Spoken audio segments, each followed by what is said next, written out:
ढोलकपुर बहुत समय पहले की बात है।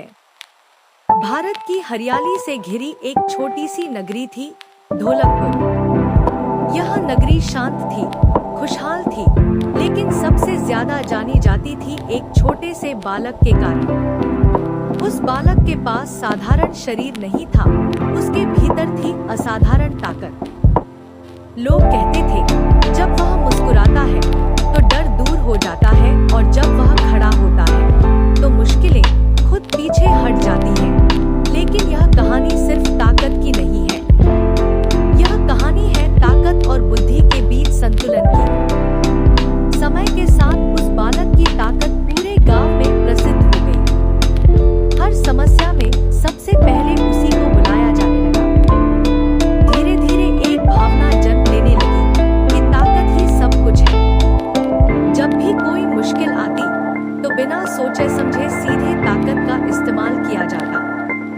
शुरुआत में सब ठीक चलता रहा, पर हर बार बुद्धि को नजरअंदाज किया गया। कहते हैं ना, जब इंसान सिर्फ जीतता है तो सीखना बंद कर देता है। एक दिन ढोलकपुर के सामने ऐसी समस्या आई जो सिर्फ ताकत से नहीं सुलझ सकती थी।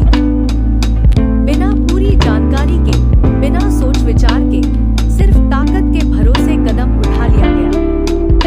और वही हुआ जो अक्सर होता है।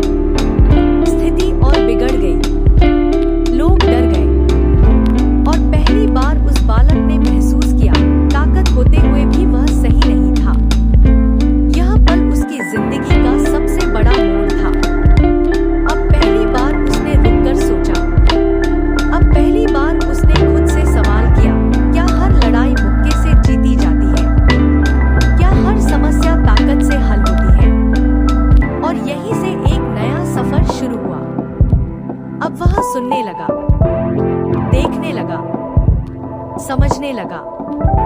उसने सीखा कि टीम बनाकर काम कैसे किया जाता है, रणनीति क्या होती है, और सही समय का इंतजार कितना जरूरी होता है। जब अगली बड़ी चुनौती आई तो इस बार ताकत सबसे आगे नहीं थी, सबसे आगे थी बुद्धि। हर कदम सोच समझ कर रखा गया, हर फैसला शांति से लिया गया, और जब ताकत चली तो सही दिशा में चली। परिणाम यह हुआ कि बिना ज्यादा नुकसान के समस्या खत्म हो गई, गांव सुरक्षित रहा, और एक बालक हीरो से लीडर बन गया।